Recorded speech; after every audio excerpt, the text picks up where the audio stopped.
Sankarisme et Compaorisme, analyse rétrospective et prospective. Tel est l'objet de la conversation que je vous propose aujourd'hui à travers cette vidéo. En réalité, je voudrais vous parler de la révolution burkinabé qui a lieu de 1983 à 1987 et du sort qui sera réservé à cette révolution par le président Blaise Compaoré prenant le pouvoir à partir du 15 octobre 1987 lorsque son prédécesseur est abattu à Ouagadougou. Évidemment, la révolution burkinabé fait partie, dans ce pays qu'est le Burkina Faso, d'une longue histoire plutôt ordinaire de coups d'État qui se succédaient pratiquement depuis 1966 jusqu'à cette date de 1983 et dont on peut dire qu'ils ont repris à partir de 2014 pratiquement jusque dans la fin de l'année 2015. On pourrait dire que la révolution burkinabé a commencé par un événement banal. Le médecin commandant Jean-Baptiste Ouédraogo qui est renversé, lui-même avait pris le pouvoir par un putsch, renversant le colonel Saïd Zerbo qui avait pris le pouvoir par un putsch, renversant ou remplaçant Sangoulé Lamizana. Il y a dans l'histoire du Burkina Faso depuis 1966 une instabilité chronique venue du monde des militaires. Mais ce qui est particulier à la révolution de 1983, c'est le projet social qu'affirment et qu'affichent les militaires qui prennent le pouvoir. Ceux qui prennent le pouvoir ont à leur tête en réalité deux grands chefs. D'abord, celui qui fait l'essentiel du putsch du point de vue stratégique et tactique, le capitaine Blaise Compaoré, commandant du camp militaire de Pau à une centaine de kilomètres de Ouagadougou. Sur le plan politique, celui qui en quelque sorte mène la barque de la théorisation idéologique de la révolution, c'est encore un capitaine, c'est Thomas Sankara, qui a été Premier ministre du gouvernement du médecin commandant Jean-Baptiste Ouédraogo, qui a été emprisonné, qui est libéré par son collègue, ami et compagnon de lutte Blaise Compaoré, avant d'être propulsé à la tête de l'État du Burkina Faso, précisément parce qu'il tient ce qu'on peut appeler la sphère du discours, la vision politique qui porte la révolution. Ce qui caractérise donc la révolution burkinabé de 1983, d'août 1983, du 4 août pratiquement pour ainsi dire, c'est cette volonté de mettre l'armée au service du peuple. Volonté qui est en rupture avec en quelque sorte les pronunciamentos précédents qui étaient simplement en quelque sorte des prises de pouvoir par une oligarchie militaire voulant d'une certaine manière gérer l'État post-colonial burkinabé à sa façon. Cependant, ce qu'il faut souligner dans la révolution de 1983-1987 notamment, c'est que dès le départ, elle est travaillée par une opposition. Une opposition non pas simplement de caractère entre les deux premiers chefs historiques, que sont Thomas Sankara et Blaise Compaoré. Je ne parle pas des deux autres parce qu'ils ne se sont affirmés véritablement ni sur le plan de la stratégie et de la tactique, ni en particulier sur le plan de l'idéologie, à savoir les officiers Lingani et Zongo. Ce qui caractérise cette révolution, c'est donc la tension, l'opposition entre les deux grands chefs. Qu'est-ce qui les oppose? D'abord, ce qui les oppose, c'est le fait qu'ils ont des caractères psychologiques radicalement différents. Thomas Sankara, c'est un extraverti, c'est quelqu'un qui a le verbe, l'art oratoire, c'est quelqu'un qui a la pensée rapide et l'expression facile. C'est quelqu'un qui s'illustre surtout comme un meneur d'hommes à partir de la force oratoire et oraculaire de la parole. De l'autre côté, Blaise Compaoré, capitaine d'armée comme son acolyte et ami Thomas Sankara, est plutôt quelqu'un d'introverti. Ce n'est pas un tribun, ce n'est pas un harangueur de foule. C'est davantage quelqu'un qui fonctionne sur la base d'une intelligence tactique stratégique, de l'analyse rationnelle et de l'exécution des tâches qu'il se fixe en fonction des obligations qu'il se dessine. À côté de cette opposition de caractère à la tête de la révolution burkinabé, il faut souligner le fait qu'il y a aussi une opposition de vision idéologique de la transformation que le pays doit connaître. Et voilà pourquoi je vous adresse cette conversation pour ouvrir le débat sur la différence entre le sankarisme et le compaorisme par-delà les émotions. Car en réalité, pendant très longtemps, la relation et en quelque sorte la comparaison politique entre la politique de Sankara et celle de Compaoré a été dominée par l'émotion. L'émotion des partisans du charismatique leader africain Sankara, qui a touché les cœurs par le discours de l'intégrité, de l'authenticité, de la libération, de l'émancipation africaine. Émotion, évidemment, toujours dans ce camp des sankaristes en quelque sorte de cœur, en raison des circonstances tragiques dans lesquelles le capitaine Thomas Sankara disparaît, circonstances tragiques qui sont souvent assimilées à la trahison de son meilleur ami. Et puis en face, ceux qui pensent que le capitaine, ensuite donc président Blaise Compaoré, incarne bien plutôt l'art réaliste, l'art pragmatique, l'art concret de la direction de l'État africain dans cette période charnière de la fin de la guerre froide, et qu'en ce sens, il faut saluer son génie de terrain, sa vision concrète, sa vision opérationnelle de l'agir politique, mais aussi sa lucidité tragique. Car une analyse beaucoup plus approfondie de la période 1983-1987 montre que les coups tordus, les coups bas, les actes tragiques étaient partagés par les deux grands camps concurrentiels de la tête de la révolution burkinabé. Non, ce que je veux surtout montrer, c'est qu'il y a une opposition idéologique entre les deux hommes et ceux qui se reconnaissent en eux, et cette opposition eh bien, est l'objet de mon analyse. D'abord, quelle est la vision de Sankara? Sankara, qui est un Peul Mossi, un groupe ethnique matiné de Mossi, a très tôt été convaincu lors de sa formation militaire et idéologique par le communisme. Sankara est un communiste convaincu, marxiste, léniniste, trempé dans les études sociales de l'extrême gauche internationale. D'ailleurs, c'est pour ça qu'il prend comme modèle le régime de Enver Hoxha en Albanie. Sankara est aussi, et j'insiste sur le fait que c'est un Peul Mossi, les Peuls mossisés, parce que c'est quelqu'un qui opère très tôt une rupture totale avec la hiérarchie traditionnelle du pays Mossi, qu'il ne reconnaît pas. Sankara est pour un égalitarisme radical, qui suppose une tabula rasa avec l'histoire traditionnelle des grands empires du Burkina Faso, et notamment de l'empire Mossi, dans lequel on sait l'importance de la hiérarchie, du pouvoir, de l'ordre, de la sécurité, de la paix, notamment à partir du respect du commandement. Ce qui caractérise la vision de Thomas Sankara, c'est qu'il veut amener le Burkina Faso de société féodale post-coloniale, de société traumatisée par le colonialisme, à l'horizon d'une démocratie populaire nationale directe, en rupture avec l'art politique traditionnel Mossi, d'une part, et avec, évidemment, en quelque sorte, l'éthique politique du colonialisme, d'autre part. Sankara combat le néocolonialisme et le féodalisme. Il est donc pour l'instauration d'un Burkina Faso république populaire. Et voilà pourquoi il va conduire ce pays vers la direction du politique par un parti unique. Il va être l'homme qui va mettre fin au multipartisme et au pluralisme au Burkina Faso au nom d'une conception centraliste radicale de l'État inspirée de la théorie marxiste, de la théorie léniniste, de la théorie communiste en général, selon laquelle le parti voit mieux que l'individu et que le peuple, c'est à lui qu'il appartient de gérer la situation.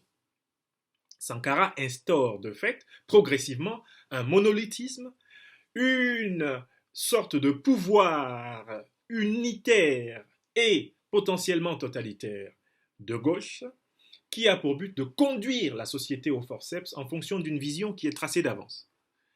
Sankara se caractérise aussi par une géostratégie bipolaire du monde. Pour lui, le monde est divisé en deux camps. Ces deux camps, c'est l'Est et l'Ouest. D'une part, le capitalisme, d'autre part, le socialisme. Évidemment, dans ce socialisme, Sankara ne s'attache qu'au socialisme qui est de nature à nourrir l'émancipation totale du peuple burkinabé de tout autre peuple. Cette bipolarité de la vision que Sankara a du monde fait donc que le monde est fait globalement d'amis et d'ennemis. Sankara a une approche idéologique de l'intégration africaine qui est déterminée par cette bipolarité. Si vous êtes socialiste et de préférence communiste, ou en tout cas théoricien de la démocratie populaire, Sankara est proche de vous, en Afrique et dans le monde. Si vous êtes capitaliste, libéral et peut-être éventuellement proche de la social-démocratie, Sankara se méfie de vous et vous traite comme tel. Chez Thomas Sankara, enfin, ce qu'il faut souligner dans la vision politique, c'est une forme d'irréalisme tactique qui est compensée par un courage personnel hors norme.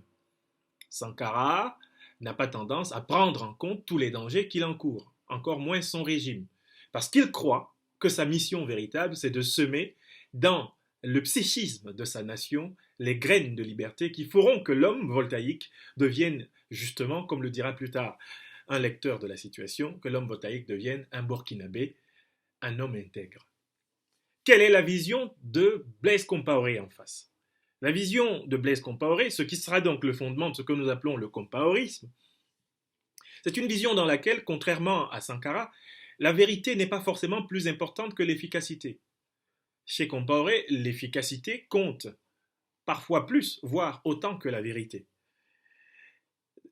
Compaoré est un Mossi plutôt républicain. En tant que Mossi, il pense qu'il y a quelque chose à tirer de la tradition politique de stabilité, de paix, de respect du commandement des Mossi. C'est un Mossi assumé, sans complexe.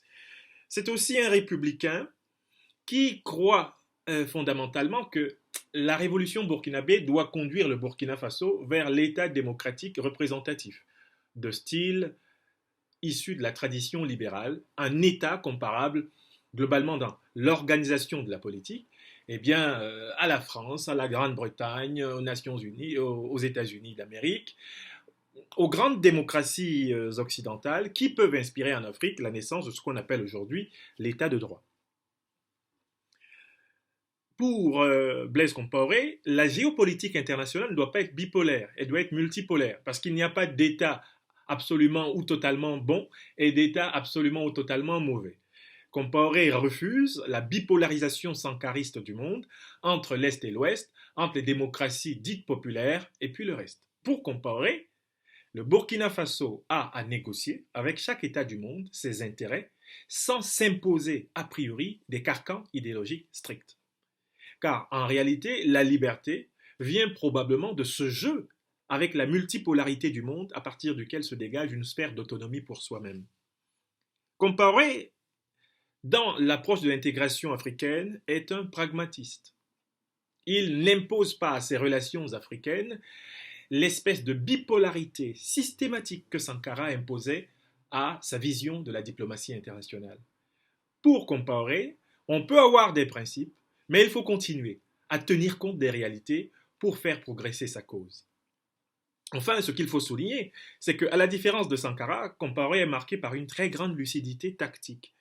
C'est quelqu'un qui a une conscience de ce que la politique a de tragique, et c'est quelqu'un qui puise dans son introversion la force de se préparer au pire des périls avec lucidité et avec efficacité. Et c'est donc quelqu'un qui aura anticipé le fait que la révolution burkinabé risque de finir, comme beaucoup de révolutions, dans une véritable bataille fratricide. Je ne reviendrai pas dans la présente vidéo sur les circonstances dans lesquelles le capitaine président Thomas Sankara est abattu par ses camarades. Il me suffit de signaler que dès le 11 juin 1984, dans l'histoire du Burkina Faso, des officiers étaient déjà exécutés sur la base de la défiance d'une ou de plusieurs des partis du groupe qui dirigeait le pays, et donc que le sang, comme le dira Valère Sommet dans son livre sur la révolution burkinabé, le sang avait commencé à couler dans la révolution burkinabé longtemps avant que celui du président Thomas Sankara ne coule. Maintenant que j'ai tenté de présenter ce qui fait les grandes lignes, d'une part du sankarisme et d'autre part du compaorisme, on peut se demander, mais l'avenir de la politique africaine, à partir de cette expérience burkinabé, comment le lire? Comment penser la politique africaine du XXIe siècle à partir de cette expérience? Eh bien, je voudrais d'abord vous raconter l'anecdote du savant et du piroguier que je tiens d'un de mes professeurs de collège d'autrefois, un professeur d'anglais qui m'expliquait l'histoire d'un savant passant dans une pirogue sur un fleuve qui était passablement agité. Le savant était très prétentieux, très sûr de sa science, et pendant qu'il traverse la rivière, eh bien, le piroguier qui pagaie pour assurer le voyage est soumis au feu des questions du savant. Le savant lui pose des questions en anglais, Do you know any geography? Connaissez-vous la géographie? Le piroguier lui dit, no sir, j'en sais rien. Do you know any archaeology? J'en sais rien. Do you know any chemistry? J'en sais rien. Et à chaque fois, quand le piroguier répond qu'il n'en sait rien, le savant lui dit, you lose a quarter of your life. Vous perdez un quart de votre vie si vous ne connaissez pas la géographie, un autre quart si vous ne connaissez pas la chimie, etc. Le problème, c'est qu'à un moment donné, les flots de la rivière renversent l'embarcation. Le grand savant, professeur extra-diplômé, est dans la flotte et le piroguier également. Le piroguier s'en sort très bien, il savait parfaitement nager. Le savant commence à boire la tasse. Et à ce moment-là, le piroguier de lui poser la question, Do you know any swimology? Savez-vous nager? Réponse, évidemment, à ce moment-là, du savant, qui est en train évidemment de se noyer. No, sir. Et la réponse du piroguier au savant, c'est You lose all your life. Vous perdez donc toute votre vie parce que vous ne savez pas nager. En réalité, dans cette affaire, ce que l'Afrique doit tirer de cette bataille fratricide de la révolution burkinabé, c'est que faire de la politique, c'est s'efforcer d'être à la fois savant et piroguier. Cela veut dire quoi? Dans le monde dans lequel nous vivons, le clivage traditionnel entre la droite et la gauche, eh bien, n'est plus un clivage légitime. La droite, traditionnellement politique, c'est le capitalisme libéral. La gauche, traditionnellement politique, c'est le socialisme libéral. Je dis bien libéral à chaque fois parce que, en fait, la droite et la gauche, qui depuis le 19e siècle et tout le 20e siècle ont gouverné le monde, ont en commun un point fondamental, c'est le productivisme, c'est-à-dire l'idée que c'est la production supplémentaire, exponentielle de richesse qui permettra de financer leur modèle politique respectif. Le modèle politique de la droite privilégie l'individualisme, l'initiative privée, l'entreprise. Le modèle politique de la gauche privilégie la société, le groupe, la communauté. Mais les deux modèles sont d'accord sur une chose, c'est qu'il faut produire beaucoup de richesses pour pouvoir en réalité réaliser leur finalité individualiste ou alors collectiviste. Or, le productivisme, c'est la destruction de la planète. Nous le savons désormais. Et donc aujourd'hui, la vraie question, le vrai clivage politique n'est plus entre la droite et la gauche. Le vrai clivage politique se dessine entre les politiques de régression écologique et sociale, d'une part, et les politiques de progrès dans le développement durable et le respect de l'état de droit, d'autre part. L'Afrique doit apprendre qu'il lui faut désormais élaborer un modèle de construction de l'État, de construction de la société, qui s'instruisent des luttes fratricides de son passé récent et lointain. Nous avons à apprendre qu'en réalité, faire de la politique en Afrique, ce n'est plus aller vers la démocratie populaire, version Sankara, version communiste, version plus ou moins populiste, ou simplement vers la démocratie représentative, telle qu'elle était pensée dans les années 80 ou au départ des années 90, sous le président Compaoré. Ce qu'il nous faut, c'est penser des sociétés qui peuvent affronter, évidemment, les défis écologiques, nucléaires, démographiques, socio-économiques, culturels, qui aujourd'hui ont une taille planétaire. Il y a donc tout un travail à faire pour penser une idéologie du gouvernement de l'Afrique aujourd'hui. Et c'est à ce travail que je vous invite. Ce travail doit s'inscrire et s'instruire des fécondités et des impasses du sankarisme et du compaorisme. Je vous remercie. Au revoir.